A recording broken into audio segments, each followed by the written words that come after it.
Bismillahirrahmanirrahim. Assalamualaikum warahmatullahi wabarakatuh. Waalaikumsalam warahmatullahi wabarakatuh. Warahmatullahi wabarakatuh. Marilah kita awali dengan berdoa terlebih dahulu ya. Bismillahirrahmanirrahim. Raditu billahi robba wabil islami dina wabil muhammadin nabiyya wa rasulah. Rabbi zidni ilma warzuqni fahma. Amin ya rabbal alamin.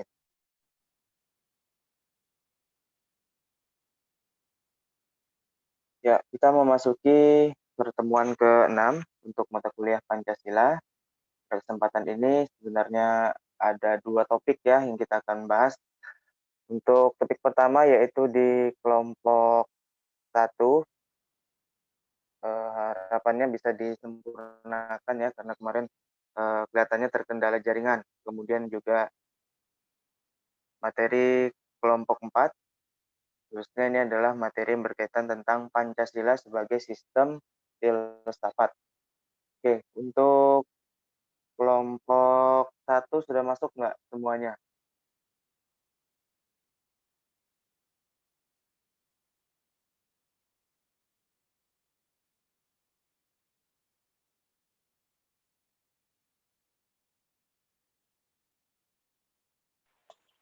Mohon maaf Bapak, kelompok 1 masih tidak ada kabar Bapak. Sudah saya telponi tapi tidak diangkat. Oh, belum ada ini ya? Oke. Iya Pak. Kalau kelompok 4 siapa aja kelompok 4?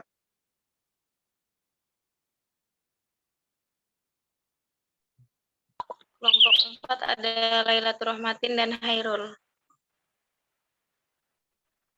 Lailatul, Rohmatin, Hairul, satunya ada Anissa nih ya?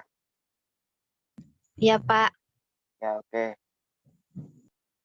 Udah siap nggak nih kelompok 4? Siap, Pak. Oke, ditahan dulu sebentar ya. Di awal ini, seperti biasa, harap menyimak dulu materi yang saya sampaikan. Kemudian nanti baru kita masuk ke diskusi dan presentasinya kelompok 4.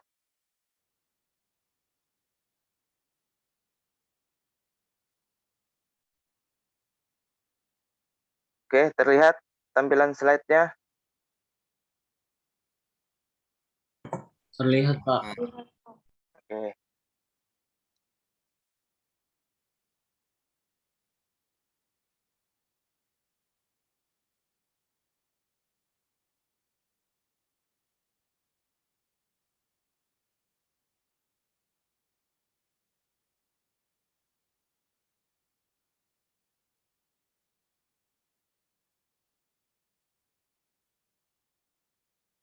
Pancasila sebagai sistem filsafat, tentunya ada beberapa pendapat ahli ya. Di sini saya mengambil beberapa pendapat ahli seperti Titus, Smith, dan Nolan. Untuk pendapat berkaitan tentang Pancasila sebagai sistem filsafat, kita harus mengetahui dulu apa itu tentang filsafat. Jadi kalau filsafat itu adalah bagian dari logika, artinya proses berpikir untuk menghasilkan suatu keputusan maupun juga kesimpulan. Nah, di dalam proses pemikiran itu bisa dikatakan suatu mengkritisi ya terhadap suatu objek ataupun juga suatu kebijakan-kebijakan yang tentunya ditunjukkan oleh suatu perilaku atau sikap. Di sini dikatakan bahwa filsafat itu ada sekumpulan sikap dan kepercayaan terhadap lingkungannya maupun juga terhadap kehidupannya yang diterima secara tidak kritis. Kalau tidak kritis berarti artinya dalam hal informal. Nah, sedangkan kalau dalam formal, maka proses pemikiran ataupun juga proses mengkritisi terhadap suatu pandangan maupun juga terhadap suatu kebijakan, bahkan juga suatu kepercayaan itu, nah itu adalah bagian formal yang ini sangat dijunjung tinggi. Berkaitan tentang filsafat, ini juga usaha bagaimana mendapatkan atau mendeskripsikan tentang suatu objek itu secara menyeluruh maupun juga secara komprehensif.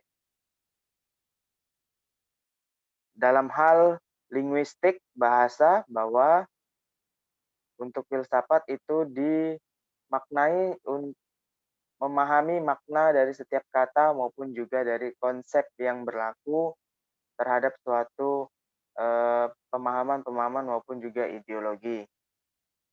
Kemudian juga ada filsafat yang memiliki pengertian, yakni sekumpulan problematik yang langsung mendapat perhatian manusia dan dicarikan jawabannya oleh ahli-ahli filsafat. Jadi berkaitan filsafat ini sebenarnya lebih banyak suatu proses perenungan dan pemikiran mengapa adanya suatu objek itu terjadi, mengapa adanya suatu kebijakan itu terjadi ya atau dibuat seperti itu.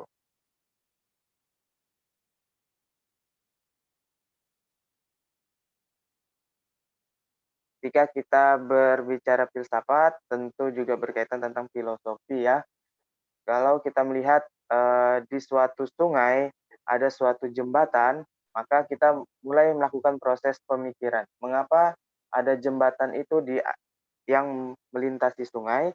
Tentunya untuk menghubungkan antara daerah satu dengan daerah yang lainnya.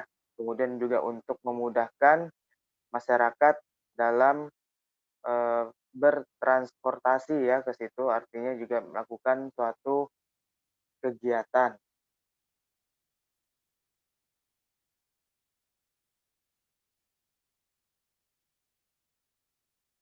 Nah, ini ada suatu patung, bisa dicek di bagian sumbernya, ada tertera di situ ya. Ini patung yang dibuat oleh para filsuf, yaitu Auguste Rodin, menggambarkan tentang wise man. Jadi pada maknanya manusia ini atau patung itu dia sedang merenungi ataupun juga melakukan suatu proses berpikir ya, yang artinya makhluk hidup itu yang arif atau bijaksana.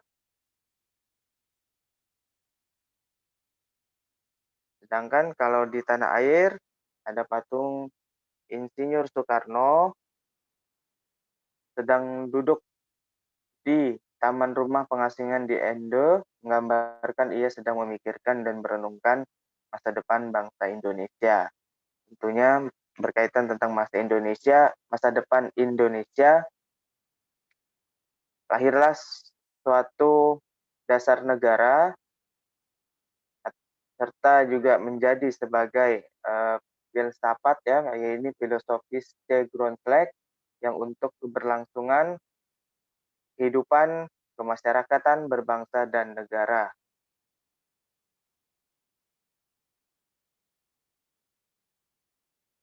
Nah, berkaitan tadi dengan ada patung Insinyur Soekarno, kemudian di sini kita mulai mengaitkan antara Pancasila dengan sistem filsafat. Nah, tentu berkaitan tentang filsafat Pancasila ini, maka tidak terlepas dari yang namanya sejarah lahirnya Pancasila, yakni melalui sidang-sidang BPUPKI, mulai dari pidatonya Mr. Muhammad Yamin, dilanjutkan Mr. Supomo, serta pada pidatonya Insinyur Soekarno. Insinyur Soekarno melahirkan pidato dengan nama Filosofis C. Grondslag daripada Indonesia Merdeka. Dan artinya ini merujuk pada Pancasila itu merupakan sistem filsafat. Para ahli lainnya juga mengatakan bahwa Pancasila sebagai sistem filsafat itu merupakan hasil perenungan yang mendalam dari para tokoh kenegaraan Indonesia. Perenungan di sini bukan artian melamun kosong gitu ya, tetapi proses berpikir untuk menghasilkan sesuatu yang berguna, berharga bagi kelangsungan berbangsa dan bernegara ke depannya. Kemudian Pancasila sebagai dasar pada permulaan merupakan buah pikir dari para founding father untuk menghasilkan suatu pola dasar, kemudian dibuktikan kebenarannya melalui yang namanya diskusi dan dialog panjang dalam sidang BPUPKI hingga pengesahan PPKI.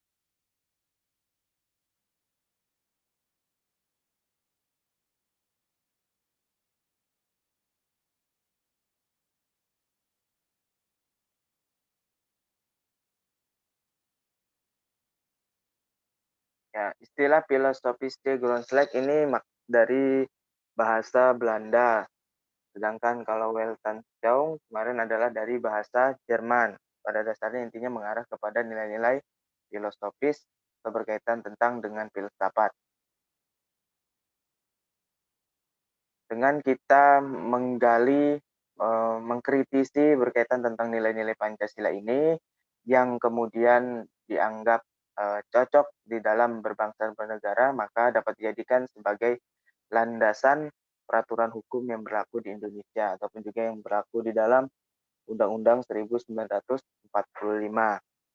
Secara tata peraturan perundang-undangan kemarin, selain Undang-Undang 1945, kemudian ada Perpu, kemudian ada peraturan pemerintah, keputusan presiden, peraturan daerah provinsi, peraturan daerah kabupaten kota. Nah, maka semua bentuk peraturan yang hukum dilandasi dengan nilai-nilai Pancasila.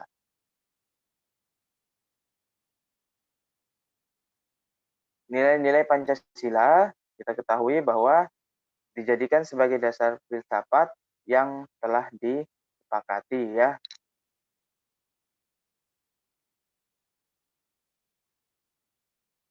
Kemudian berkaitan tentang suatu nilai, makna, dan tujuan hidup dari bangsa Indonesia, itu lahir dari berbagai pemikiran serta juga dari kebudayaan bangsa Indonesia.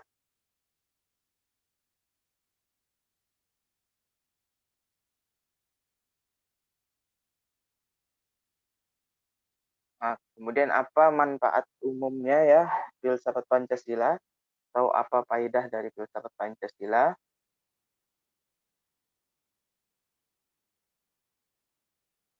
Nah, maka untuk manfaat umumnya dari filsafat itu menjajaki kemungkinan adanya suatu pemecahan-pemecahan terhadap masalah-masalah maupun juga persoalan-persoalan kehidupan manusia. Jadi segala informasi itu biasanya tidak bisa diterima begitu saja tanpa kita mengecek sumber aslinya ya, keakuratan sumbernya. Inilah juga termasuk ke dalam proses pemikiran bagian filsafat. Kemudian juga filsafat itu merupakan bagian dari keyakinan-keyakinan yang menjadi dasar perbuatan manusia. Tentu segala proses pemikiran terhadap suatu pandangan yang telah didasari oleh empiris, kemudian juga oleh ilmu-ilmu pengetahuan, maka kemudian berikutnya adalah diyakini untuk diimplementasikan. Kemudian untuk filsafat juga merupakan kemampuan untuk memperluas bidang-bidang kesadaran manusia agar dapat menjadi lebih hidup, lebih dapat membedakan, lebih kritis, dan lebih pandai.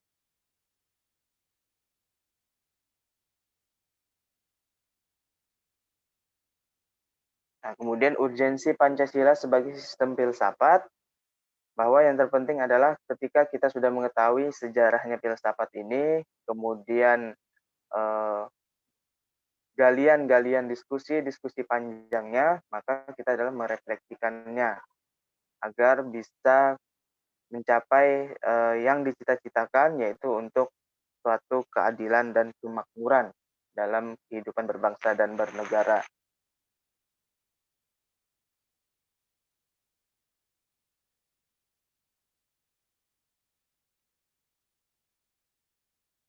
Kemudian ahli sastra prateja menjelaskan makna filsafat Pancasila. Yang pertama, diberikan pertanggungjawaban rasional dan mendasar mengenai sila-sila dalam Pancasila sebagai prinsip-prinsip politik. Ketahui memang di dalam kehidupan berbangsa dan bernegara tidak lepas dari politik, yang artinya adalah berkaitan tentang kekuasaan. Oleh karena itu, pertanggungjawaban harus bersifat rasional, artinya masuk akal. Kemudian yang kedua, dijabarkan lebih lanjut sehingga menjadi operasional ke dalam bidang-bidang yang menyangkut hidup bernegara. Kemudian juga dapat membuka suatu dialog dengan berbagai perspektif baru dalam kehidupan berbangsa dan bernegara. Tentu berkaitan tentang Pancasila, tidak dapat diubah ya, artinya nilai-nilai sila Pancasila, tetapi berkaitan tentang maknanya dari masing-masing sila itu eh, sering diadakan yang namanya dialog-dialog ataupun juga suatu aktualisasi agar menghasilkan suatu implementasi yang baik di masyarakat.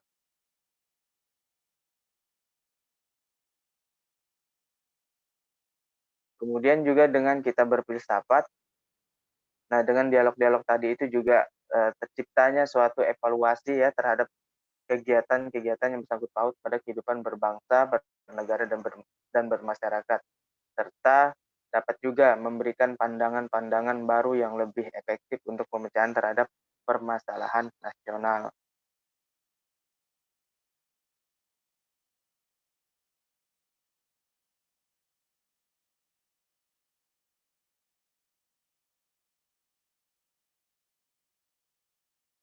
Kemudian ada beberapa kajian-kajian tentang Pancasila sebagai sistem filsafat ini, terutama dari dilihat dari genetipus objektivus serta ada genetipus subjektivus. Kalau objek berarti mengarahnya kepada kelima sila-sila Pancasila, mulai dari nilai ketuhanan, kemanusiaan, persatuan, kerakyatan, serta nilai keadilan. Itu adalah menjadi nilai-nilai yang dikaji mengapa itu dipilih gitu ya di dalam sebagai dasar negara.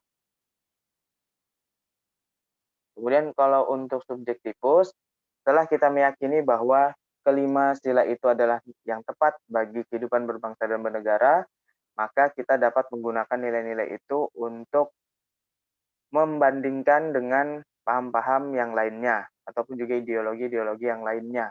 Kemarin kita sempat menyinggung masalah ideologi-ideologi yang ada di berbagai negara, misalkan ideologi komunisme, liberalisme, kapitalisme. Nah, tentu uh, ada yang membedakan di situ ya, bahwa kalau misalkan komunisme itu cenderung mengabaikan agama dalam kehidupan masyarakatnya, maka ini untuk Pancasila sangat menjunjung tinggi yang namanya nilai ketuhanan yang Maha Esa. Bahkan juga sudah diterbitkan peraturan hukumnya ya di pasal 29 ayat 1 dan didukung pasal 29 ayat 2.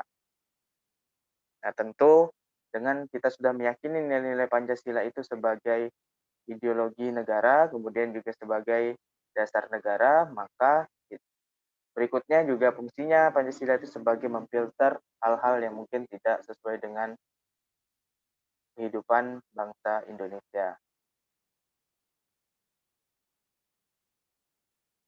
Nah, ini tadi nilai-nilai Pancasila selain dibuat untuk peraturan perundang-undangan ataupun juga peraturan hukum, tetapi juga dapat dijadikan sebagai landasan-landasan dalam hal pembangunan nasional, serta juga dalam pelaksanaan sistem perpolitikan nasional.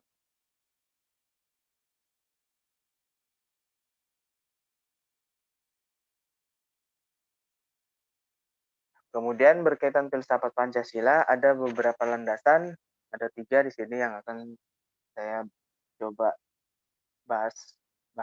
Ini ada ada namanya landasan ontologis, kemudian ada namanya landasan epistemologis, serta ada landasan aksiologis. Kalau berkaitan ontologis, menurut ahli filsafat, yakni adalah Aristoteles, bahwa cabang filsafat membahas tentang hakikat segala yang ada secara umum, sehingga dapat dibedakan dengan disiplin ilmu-ilmu yang membahas sesuatu secara khusus. Atau juga di sini dikatakan bahwa landasan ontologis Pancasila itu adalah sebuah pemikiran filosofis atas hakikat, dan juga raison d'être sila-sila Pancasila sebagai dasar filosofis negara Indonesia. Berkaitan dengan raison d'être, ini bahasa Prancis yang merupakan asal mula ataupun juga asal menjadinya suatu objek itu. Artinya kalau di dalam sila-sila Pancasila, apa yang mendasari nilai-nilai Pancasila itu dipilih 5 ini yang cocok. Nah, karena ketika di dalam diskusi panjangnya, di dalam dialog panjangnya, maka di situ dilihatnya adalah dari galian budaya-budaya bangsa Indonesia yang asli, di mana banyak mencerminkan sikap-sikap dari kelima itu. Kemudian berkaitan ontologi, membahas hakikat yang paling dalam tadi ya, berarti juga berkaitannya tentang kalau nilai-nilai Pancasila dari sejarahnya. Mulai dari kita ketahui munculnya nilai-nilai di dalam Pancasila itu ada zaman kerajaan, zaman kolonial, hingga zaman mendekati kemerdekaan. Hingga pada saat 18 Agustus 1945, tetapkannya lah Pancasila sebagai dasar negara.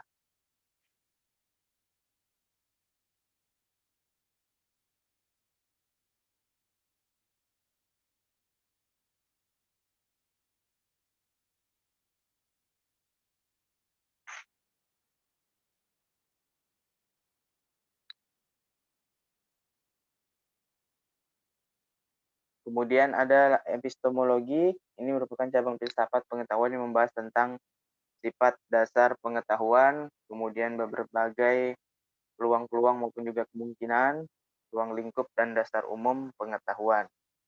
Terus kaitannya dengan landasan epistemologis Pancasila merupakan nilai-nilai Pancasila yang digali dari pengalaman empiris bangsa Indonesia. Ini empiris ini yang dapat diamati oleh para ahli saat itu ya, berkaitan tentang sikap-sikap maupun perilaku bangsa Indonesia. Kemudian dihasilkanlah dengan proses suatu sintesis hingga menjadi pandangan yang menyeluruh tentang kehidupan bermasyarakat, berbangsa, dan bernegara.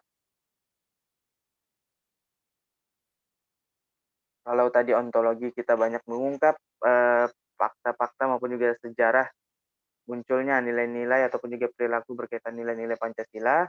Nah, di epistemologi karena berkaitan dengan pengetahuan, mulailah di sini dilakukan suatu analisis maupun juga mulai mau melahirkan yang namanya tulisan-tulisan berupa nilai-nilai Pancasila itu.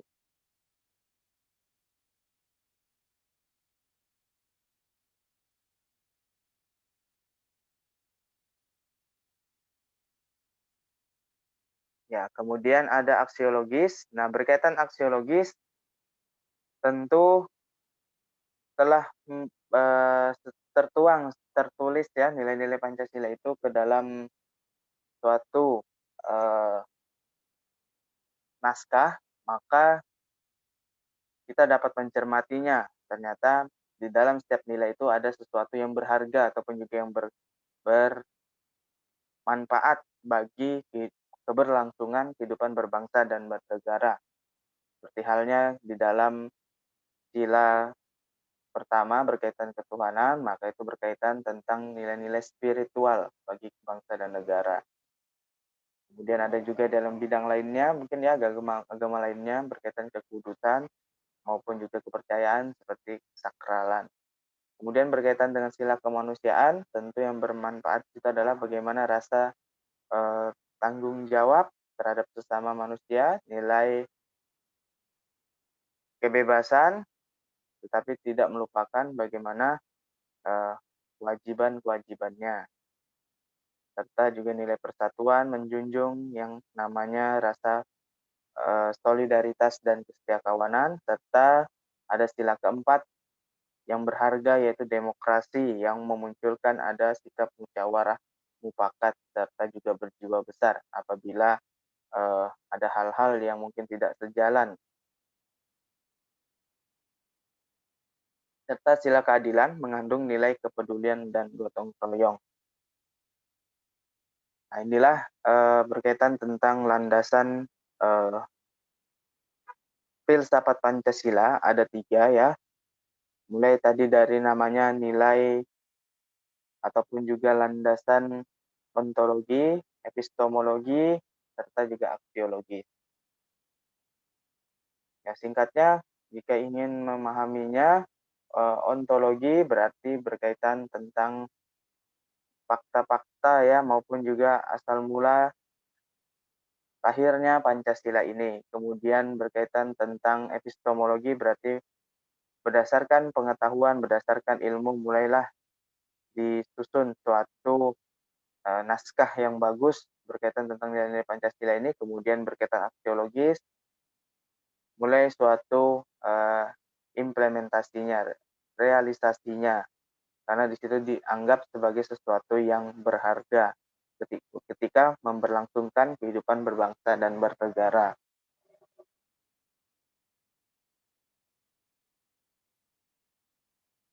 Nah, tentu di dalam aksiologis tadi ada hal yang bermanfaat ya, khususnya pada sila kelima ya. Ya, ini kita juga dapat yang namanya menumbuhkan sikap sukarela, tolong-menolong, kebersamaan, kekeluargaan antar sesama anggota masyarakat. Gotong royong kita ketahui merupakan budaya masyarakat Indonesia sejak dahulu kala ya, mulai dari zaman kerajaan banyak membuat suatu candi-candi dilakukan secara gotong royong. Kemudian membangun fasilitas umum juga dilakukan dengan gotong royong. Bahkan gotong royong ini terus dilestarikan ya hingga sekarang juga. Kita ketahui bahwa di tingkat kelurahan kita itu setiap hari Jumat mungkin ada yang namanya kegiatan Jumat bersih, yaitu membersihkan lingkungan-lingkungan sekitar di tempat RT-nya masing-masing. Pun juga ada gotong royong untuk membuat fasilitas-fasilitas umum, mengecor jalanan, memperbaiki jalanan-jalanan yang rusak, kemudian juga memperbaiki fasilitas-fasilitas ibadah, serta yang lainnya. Tentu kita sebagai generasi penerus, generasi muda, yaitu melestarikan gotong royong yang baik ya tentunya, bagi keberlangsungan berbangsa dan bernegara.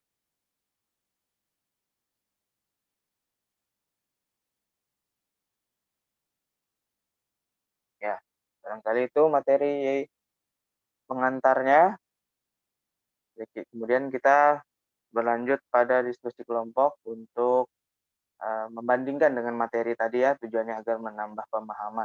Silakan nanti juga bisa ditanyakan hal-hal yang barangkali kurang jelas berkaitan tentang Pancasila ini sebagai sistem filsafat. Silakan untuk kelompok 4, siapa yang mau membagikan layarnya?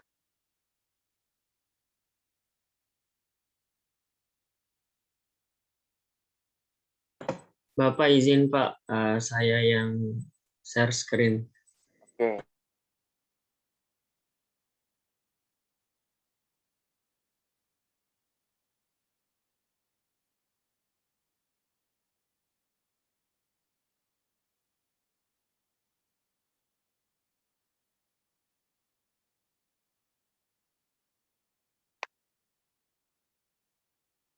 Baik teman-teman, apa sudah terlihat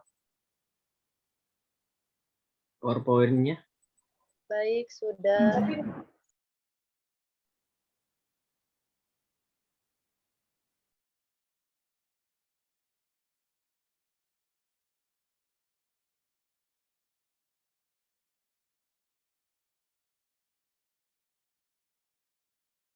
Silakan kepada kelompok 4 untuk mulai presentasinya.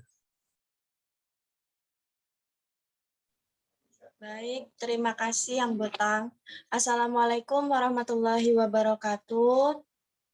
Waalaikumsalam. Alhamdulillahirrabbilalamin. Wassalatu wassalamu ala asyrafil anbiya'i wal mursalin wa ala alihi wa sahbihi ajma'in. Yang pertama dan paling utama, marilah kita berucap syukur kepada Allah Subhanahu wa Ta'ala yang tiada henti-hentinya memberikan kita nikmat, terutama nikmat kesehatan. Kedua kalinya, sholawat beriringkan salam tetap tercurah limpahkan kepada Nabi Agung Nabi Muhammad SAW yang telah membawa kita dari zaman jahiliyah menuju zaman Islamiyah dengan adanya ad-dinul Islam milad mati ilan nur. Selanjutnya, langsung saja kami dari kelompok 4 akan mempresentasikan PowerPoint kami yang berjudul Pancasila sebagai Sistem Filsafat. Kelompok kami terdiri dari 3 orang. Yang pertama, saya sendiri selaku moderator. Nama saya Lailatul Rahmatin, ada Anissa Maryam dan Hoirul. Selanjutnya, materi yang pertama akan dipaparkan oleh Anissa Maryam. Kepadanya saya persilahkan. Terima kasih kepada moderator. Saya akan membacakan tentang pengertian filsafat. Secara umum, filsafat Pancasila adalah hasil pemikiran yang paling mendalam dan dianggap telah dipercaya serta diyakini sebagai suatu kesatuan dari norma dan nilai yang paling dianggap benar, adil, bijaksana, paling baik, dan paling sesuai dengan kaidah didirikannya Negara Kesatuan Republik Indonesia.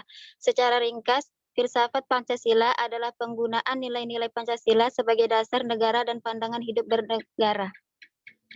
Adapun manfaat filsafat, yang pertama untuk menciptakan bangsa yang religius dan taat kepada Tuhan Yang Maha Esa. Yang kedua, menjadi bangsa yang menjunjung keadilan, baik secara sosial maupun ekonomi. Yang ketiga, menjadi bangsa yang menghargai hak asasi manusia atau disingkat sebagai HAM, seperti yang terangkum dalam hubungan HAM dengan Pancasila sebagai dasar negara kita. Yang keempat, untuk menciptakan bangsa yang menjunjung tinggi demokrasi. Dan yang terakhir, menjadi bangsa yang nasionalis dan mencintai tanah airnya, yaitu tanah air Indonesia. Selanjutnya akan saya kembalikan kepada moderator. Materi yang selanjutnya akan disampaikan oleh Hoirul.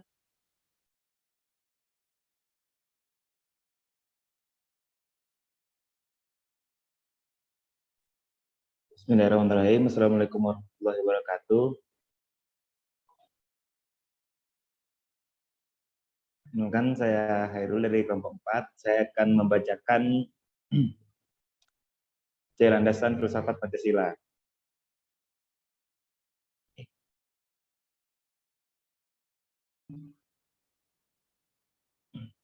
Satu, landasan ontologi filsafat Pancasila. Ontologi adalah ilmu tentang keberadaan sesuatu secara nyata, virtual, faktual, dan konkret. Bidang ontologi menyelidiki tentang makna yang ada. Jadi, ontologi Pancasila adalah upaya untuk mengetahui hakikat dasar dari sifat-sifat sila-sila Pancasila yang terdiri atas 5 sila. Setiap sila bukanlah merupakan asa yang berdiri sendiri, melainkan memiliki satu kesatuan dasar ontologis. Contohnya adalah dasar ontologis Pancasila pada hakikatnya manusia yang memiliki hakikat mutlak, yaitu monopluralis atau monodualis. Karena itu disebut sebagai dasar antropologis. Subjek pendukung pokok dari sila-sila Pancasila adalah manusia. Hal tersebut dapat dijelaskan bahwa yang berketuhanan yang Maha Esa, yang berkemanusiaan yang adil dan beradab, yang berpersatuan, yang berkerakyatan, yang dipimpin oleh hikmat kebijaksanaan dan permusyawaratan, perwakilan, serta yang berkeadilan sosial pada hakikatnya adalah manusia. Sedangkan manusia sebagai pendukung pokok sila-sila secara ontologis memiliki hal-hal mutlak, yaitu terdiri dari susunan kodrat, raga, dan jiwa. Jasmani dan rohani. Sila kodrat manusia adalah sebagai makhluk individu dan makhluk sosial, serta sebagai makhluk pribadi dan makhluk Tuhan Yang Maha Esa, maka secara Iraklis sila pertama mendasari dan menjiwai sila-sila lainnya. Selebihnya saya serahkan ke moderator. Selanjutnya yang kedua ada landasan epistemologi filsafat Pancasila. Pancasila sebagai suatu sistem filsafat pada hakikatnya juga merupakan suatu sistem pengetahuan. Dasar epistemologis Pancasila pada hakikatnya tidak dapat dipisahkan dengan dasar ontologisnya. Pancasila sebagai suatu ideologi bersumber pada nilai-nilai dasarnya, yaitu filsafat Pancasila. Oleh karena itu, dasar epistemologis Pancasila tidak dapat dipisahkan dengan konsep dasarnya tentang hakikat manusia. Kalau manusia merupakan basis ontologis dari Pancasila, maka dengan demikian mempunyai implikasi terhadap bangunan epistemologi, yaitu bangunan epistemologi yang ditempatkan dengan bangunan filsafat manusia. Pancasila sebagai suatu objek pengetahuan pada hakikatnya meliputi masalah sumber pengetahuan Pancasila dan susunan pengetahuan Pancasila. Tentang sumber pengetahuan Pancasila, sebagaimana dipahami bersama bahwa sumber pengetahuan Pancasila adalah nilai-nilai yang ada pada bangsa Indonesia sendiri, bukan berasal dari bangsa lain. Bukannya hanya merupakan perenungan serta pemikiran seseorang atau beberapa orang saja, namun dirumuskan oleh wakil-wakil bangsa Indonesia dalam mendirikan negara. Dengan lain perkataan bahwa bangsa Indonesia adalah sebagai kuasa materialis Pancasila. Oleh karena itu, sumber pengetahuan Pancasila adalah bangsa Indonesia sendiri yang memiliki nilai-nilai adat istiadat serta kebudayaan dan nilai religius. Maka di antara bangsa Indonesia sebagai pendukung sila-sila Pancasila dengan Pancasila sendiri sebagai suatu sistem pengetahuan memiliki kesesuaian dengan bersifat korespondensi. Yang ketiga, landasan aksiologi filsafat Pancasila. Istilah aksiologi berasal dari bahasa Yunani, aksios yang berarti nilai, manfaat, dan logos yang berarti pikiran atau ilmu. Aksiologi adalah teori nilai, yaitu sesuatu yang diinginkan, disukai, atau yang baik. Menurut Nato Nagoro, bahwa nilai-nilai Pancasila termasuk nilai-nilai kerohanian yang mengakui nilai material dan nilai vital. Dengan demikian, nilai-nilai Pancasila yang tergolong nilai kerohanian itu juga nilai-nilai lain secara lengkap dan harmonis, yaitu nilai material, nilai vital, dan nilai kebenaran, nilai keindahan atau estetis, nilai kebaikan atau nilai moral, maupun nilai kesucian yang secara keseluruhan bersifat sistematik atau hierarkis, di mana sila pertama yaitu ketuhanan yang Maha Esa sebagai basisnya sampai dengan sila keadilan sosial sebagai tujuannya. Selanjutnya adalah sesi tanya jawab. Bagi teman-teman yang ingin bertanya, kami persilahkan.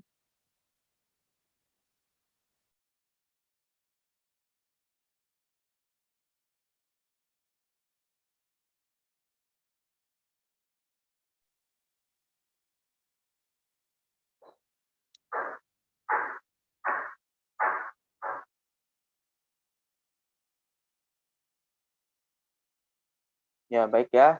Sebelum dilanjutkan, silakan untuk para mahasiswa bisa memberikan pertanyaan, kemudian nanti langsung saja dijawab di sini ya.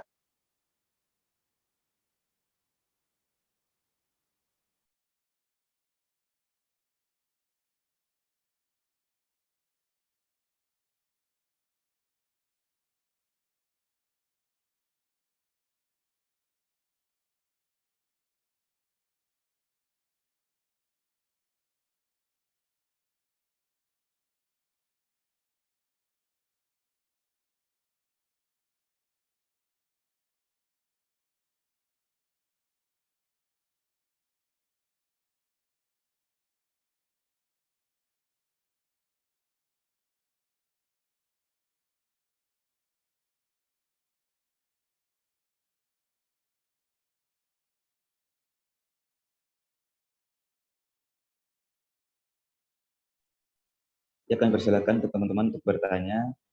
Apabila ada pertanyaan, silakan ditanyakan. Tapi kalau tidak ada, mungkin materi.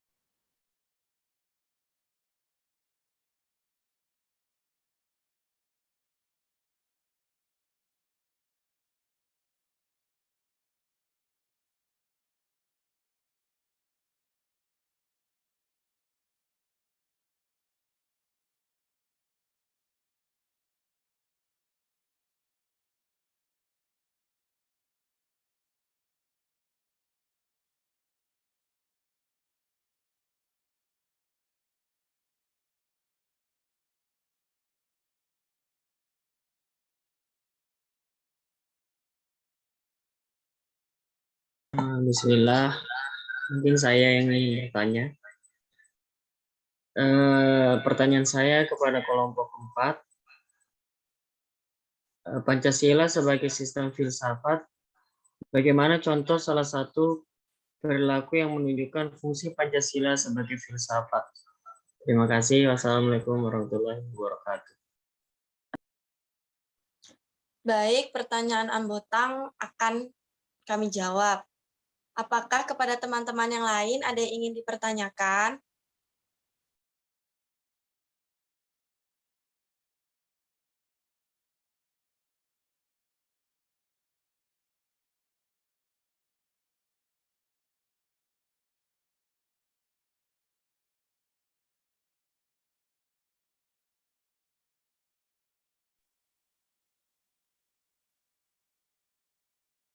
Akilah Nur Febrianti ada?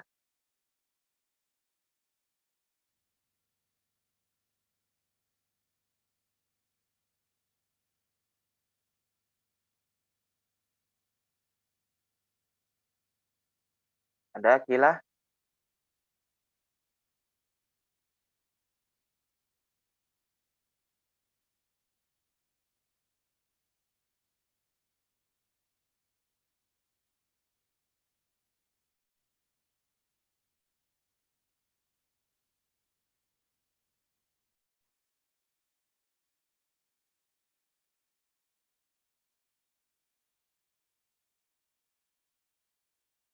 Ya, itu ada pertanyaannya di kolom chat ya. Tadi apa namanya? Bisa dijawab juga.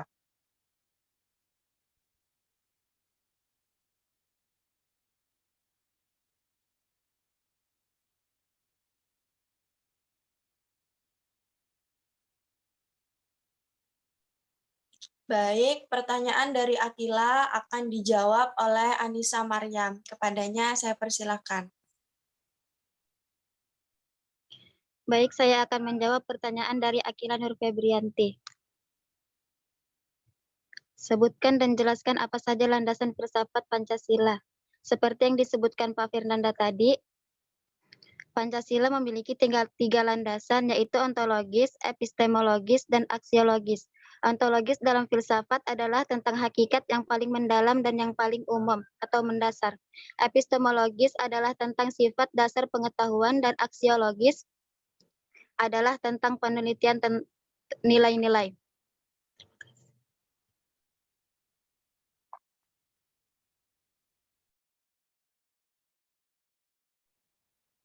Baik, kepada Akila, apakah sudah cukup penjelasan dari Anissa Maryam?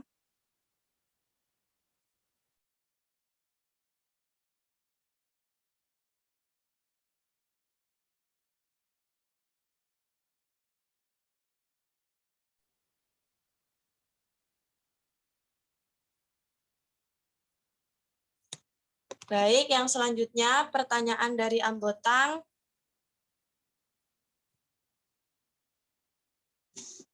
Baik, yang selanjutnya pertanyaan dari Ambotang akan saya jawab. Pertanyaannya, Pancasila sebagai sistem filsafat, bagaimana contoh salah satu perilaku yang menunjukkan fungsi Pancasila sebagai filsafat? Contohnya misalnya di suatu daerah desa atau kampung mengadakan kegiatan kerja bakti atau gotong royong, mereka berdasarkan pemikiran dari masyarakat itu sendiri. Dan pemikiran itu berdasarkan sila-sila Pancasila. Seperti itu. Apakah dapat dimengerti? Baik, terima kasih Lailatul atas jawabannya.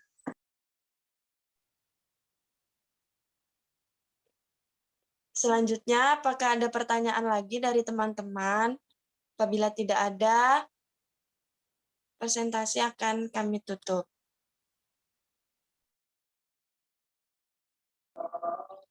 Assalamualaikum warahmatullahi wabarakatuh. Saya izin bertanya, jika Pancasila dilihat dari ideologinya, kan Pancasila memiliki 3 unsur pokok yang menarik loyalitas dan pendukungnya. Menurut kelompok 4, apa saja sih 3 unsur itu? Terima kasih. Baik, pertanyaan dari Halimatus Salbia akan dijawab oleh Hoirul. Kepadanya saya persilakan. Baik, saya akan menjawab pertanyaan dari Halimatus. Sebagai suatu ideologi, maka Pancasila memiliki tiga unsur pokok agar dapat menarik loyalitas dan pendukungan, yaitu satu, logos, yaitu rasionalitas atau penalarannya. Yang kedua, pathos, yaitu penghayatannya. Yang ketiga, ethos, yaitu kesusilaannya. Jelas? Baik, terima kasih atas jawabannya. Baik, kepada teman-teman, apakah ada yang ingin bertanya lagi? Jika tidak ada, maka presentasi akan kami tutup.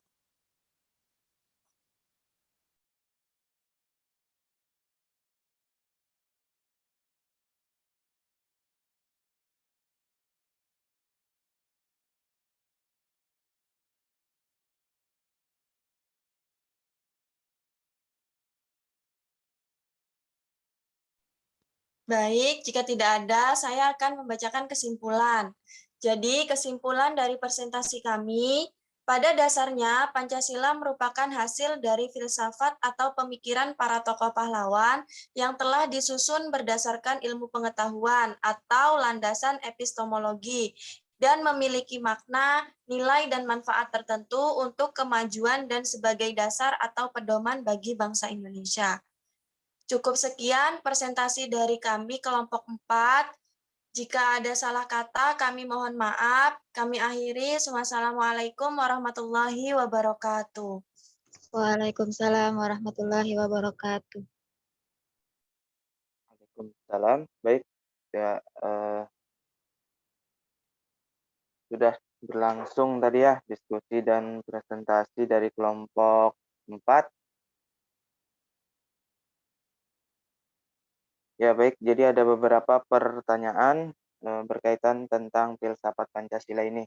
Nah tentu memang agar lebih memahami kita harus juga mempraktikkan ya, namanya mempraktikkan. Nah untuk mempraktikkan tentunya harus mengetahui sikap-sikap ataupun juga perilaku-perilaku yang tepat berkaitan tentang nilai-nilai Pancasila itu. Berkaitan dengan filsafat tadi adalah pemikiran maupun juga perenungan ya, agar menghasilkan suatu yang pantas dalam keberlangsungan hidup berbangsa dan bernegara. Oleh karena itu kita bisa memberikan contoh di situ dengan kita ketahui sekarang ini merupakan era globalisasi ya, artinya untuk komunikasi ini tidak terbatas sekarang, artinya bisa dijangkau oleh teknologi-teknologi, media-media sosial. Oleh karena itu, berkaitan dengan nilai-nilai Pancasila, maka kita dapat memfilternya berkaitan tentang budaya-budaya asing yang masuk, maupun juga budaya-budaya yang tidak tepat untuk dilangsungkan di kehidupan berbangsa dan negara. Kemudian, di dalam menghadapi segala suatu persoalan, tentunya kita lebih mengedepankan yang namanya musyawarah mufakat ya. Kalau di beberapa pemahaman ideologi lain langsung sepihak diambil keputusannya oleh pimpinannya ataupun juga diambil berdasarkan voting. Nah, maka kalau di negara kita yaitu dilakukan dengan yang berlandaskan Pancasila dalam bermusyawarah mufakat. Kemudian berkaitan dengan filsafat tentunya juga banyak melakukan kegiatan-kegiatan yang tentunya menjunjung tinggi hukum ya, menjunjung tinggi hukum. Kita ketahui bahwa ada terkadang berita yang masih terduga, ibaratnya terduga pelaku pencurian ataupun juga perampokan, tapi karena tidak dilandasi yang namanya proses berfilsafat, karena juga kita ketahui ya orang barangkali kurangnya pengetahuan ataupun juga edukasi, maka dia melakukan main hakim sendiri. Sampai ada kabar orang yang mencuri ataupun juga merampok langsung dibakar hidup-hidup. itu kan sesuatu hal yang sangat bertentangan dari nilai-nilai Pancasila dan juga hukum yang berlaku di Indonesia. Kemudian sikap-sikap lainnya, kita juga dapat yang namanya bersikap hemat, tidak konsumtif, dan juga mempunyai skala prioritas dalam menjalani kehidupan. Nah, untuk bersikap hemat kita ketahui ya, tidak hanya berdasarkan nilai-nilai Pancasila, justru dari agama pun melarang kita berbuat yang namanya sesuatu itu berlebih-lebihan. Bagi kita di dalam kondisi yang memprihatinkan juga dalam kondisi pandemi, maka kita berhematlah untuk keperluan-keperluan prioritas kita. Entah itu digunakan untuk pendidikan maupun juga untuk hal-hal yang bermanfaat lainnya.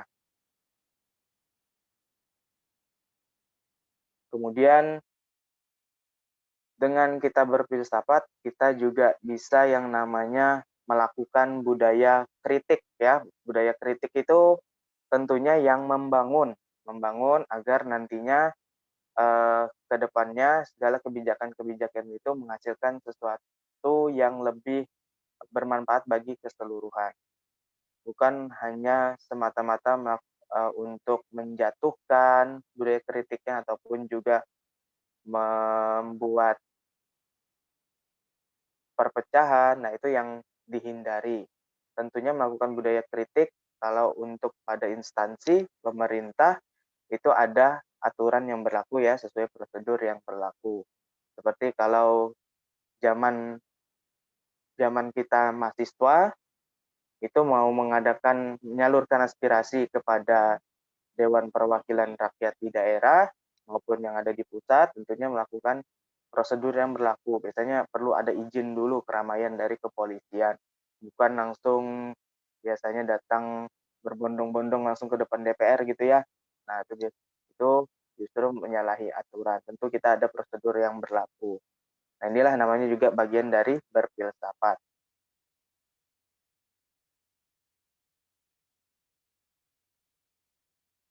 Kemudian juga tidak merusak fasilitas umum dan menghindari konflik antar sesama. Kadang sudah dibangun fasilitas-fasilitas umum untuk keperluan masyarakat, tapi kadang itu kan ya namanya manusia ya, ada saja kadang ide-ide yang mungkin terlalu cemerlang jadi merusak fasilitas umum yang tadinya buat buat untuk berdiskusi, tempatnya itu buat untuk bersantai, dialihfungsikan ke yang lainnya. Bahkan dicoret-coret maupun juga dimodifikasi atau dirusak gitu ya. Nah, itu juga hal-hal yang sebenarnya harus dihindari, merusak fasilitas umum. Karena fasilitas umum dibangunnya juga berdasarkan anggaran-anggaran yang diserapnya itu juga dari masyarakat gitu ya.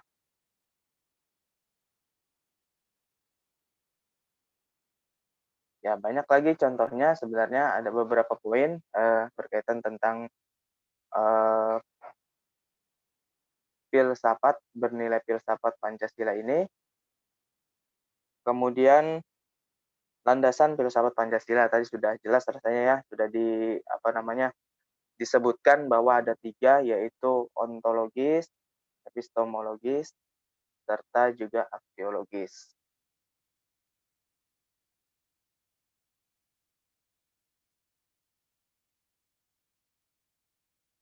Kemudian tadi pertanyaan dari Halimatus Salbiah ya. Ya, bisa dibukakan nggak slide tadi, kelompok tadi?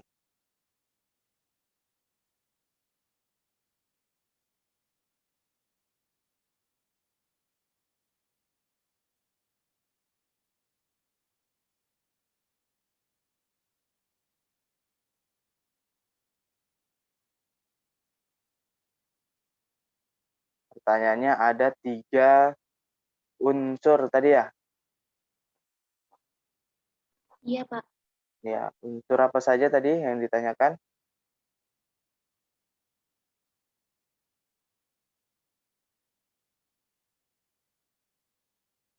unsur pokok agar dapat menarik loyalitas dan pendukungnya. Loyalitas dan Pancasila dilihat dari ideologinya, Pak. Pancasila dilihat dari ideologinya. Oke, kemudian tadi dapat jawabannya seperti apa?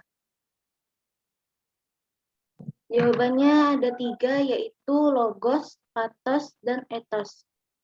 Logos, Logos itu penalaran, pathos penghayatan, serta ethos itu menyangkut tentang kesusilaan.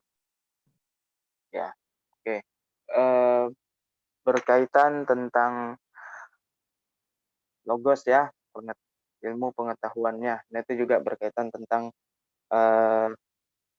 landasan epistemologi. Sebenarnya ini ketika kita mau mengimplementasikan sesuatu hal, itu harus biasanya dikritisi dulu ya, dicari tahu dulu apa kebermanfaatannya, apa asal usulnya, kemudian mengapa hal ini dianggap sebagai esensial.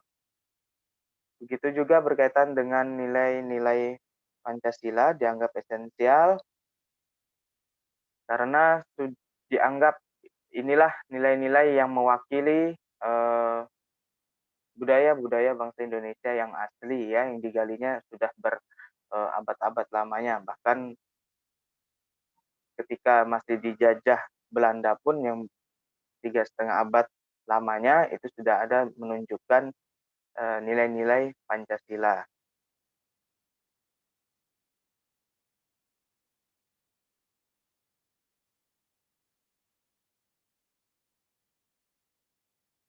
Ya, barangkali itu ya. Silakan jika ada yang masih kurang jelas dari penjelasan yang saya sampaikan bisa ditanyakan dulu.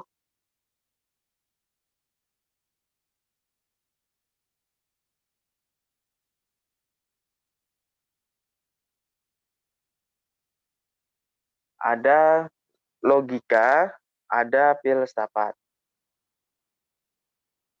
Jika logika kita berkaitan tentang proses berpikir untuk memecahkan sesuatu persoalan ataupun juga menghasilkan suatu keputusan atau kesimpulan, proses penarikan kesimpulan berkaitan tentang logika, maka filsafat ini lebih meluas ya, artinya berkaitan juga tentang asal-usulnya, kemudian bagaimana empirisnya, pengetahuannya, serta juga bagaimana pentingnya ataupun berharganya dari suatu objek itu.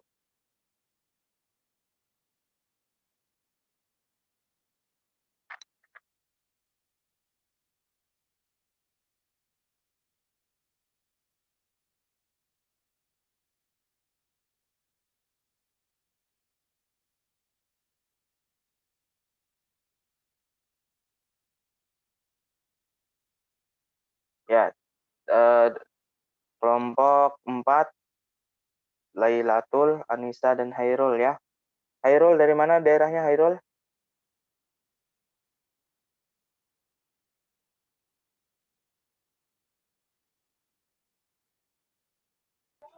Saya daerah asal di Tabang, Pak. Di mana? Tabang. Tabang. Ya. Sekarang domisilinya di mana? Domisilinya di Tabang. Di Tabang. Tabang. Itu yang masih Kaltim atau di Kalsel itu ya? Masih Kaltim, Pak. Oh, masih Kaltim. Di ujung Kukar. Oh, ujung Kukar, oke. Soalnya mirip-mirip juga ada Tabang yang di Kalsel. Oke. Kemudian Anissa, di mana domisilinya Anissa? Penajam, Pak. Ya, sekarang di Penajam berarti. Iya. Oke. Lailatul, dari mana domisilinya Lailatul? Saya di Tenggarong Seberang, Pak. Tenggarong Seberang. Tenggarong Seberang itu deretannya stadion itu ya berarti ya? Iya, L1, L2 itu di Separi. Oh iya, oke.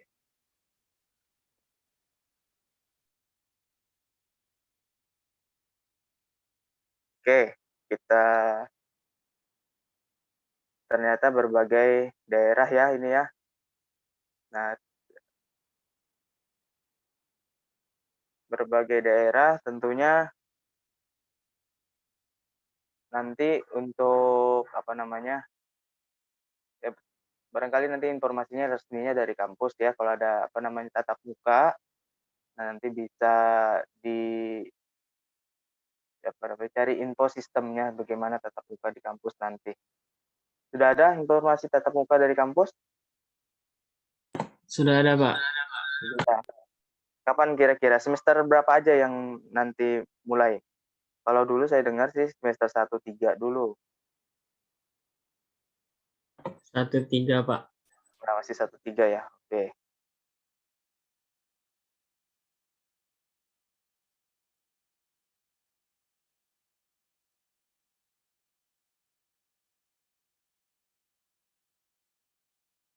Ya, di daerah-daerah kalian menggunakan apa internetnya? Apakah pakai tethering HP atau ada jaringan WiFi? Terutama kelompok 4 aja dulu ya saya tanya.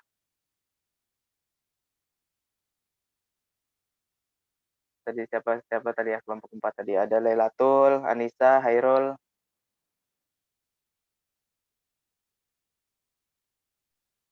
Pakai paket data, Pak. Oh, pakai paket data. Jadi tethering ke laptopnya gitu ya? Iya, Pak. Oke. Saya menggunakan WiFi mungkin? WiFi masjid, Saya juga pakai paket, Pak. pakai paket oh ya. Oke. Iya.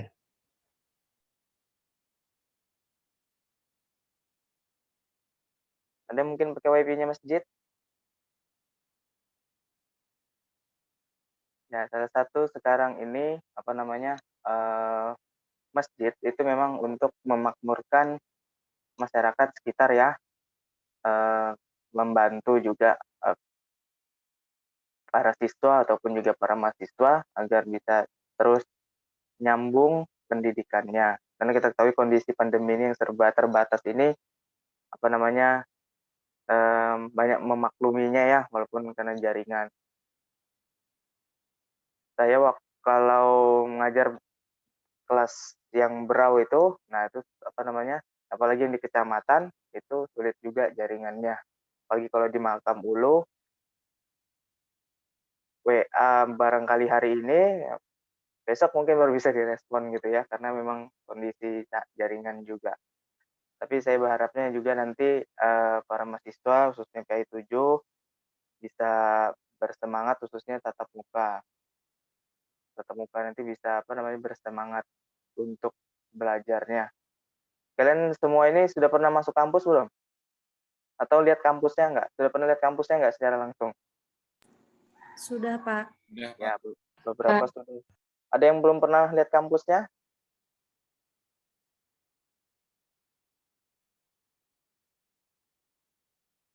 Kelihatannya sudah semua ya, alhamdulillah. Saya tahu masih membayangkan, masih merenungkan gimana kampusnya. Ya alhamdulillah sudah berubah ya tulisannya dari dulunya IAIN sekarang jadi UIN. Tentunya apa manfaatnya itu nanti akan luas bagi kalian semua yang apa namanya yang mencari ilmu di UIN.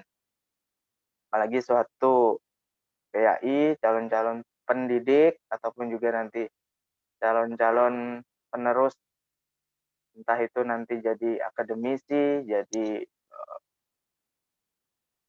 pengajar, jadi dosen, jadi rektor ataupun jadi yang lainnya. Nah, tentu dimulai dari sini ya, dari mulai perkuliahan.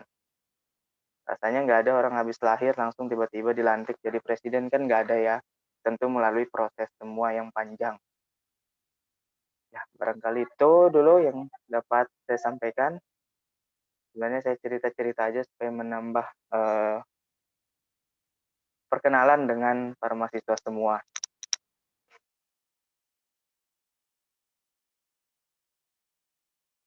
Ya, nanti ini Karena kelompok 1 kelihatannya juga masih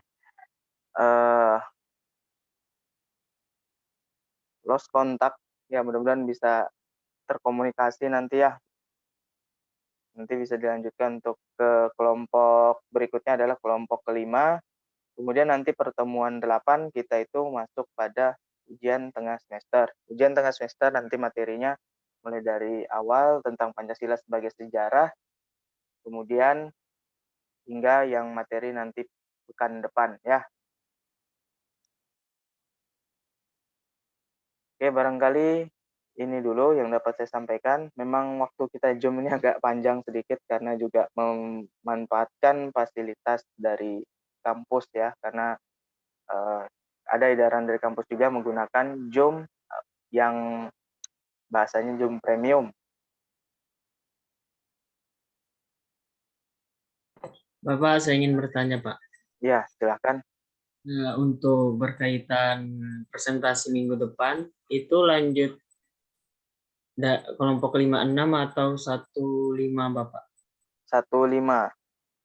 Baik, Bapak. Terima Ya, kasih. ya, sama-sama. Ini siapa namanya? Ambo ini dari anu dulu ya, Labaika itu ya? Iya, Pak, dari Labeka. Oh ya, Labaika. Dengan Pak Ade ya anunya ya? Iya, Pak, Bapak Ahmad Arif Sulaiman. Ya, kebetulan saya ada berteman dengan Pak Ade di Facebook. Rasanya pernah saya lihat fotonya di-share dulu.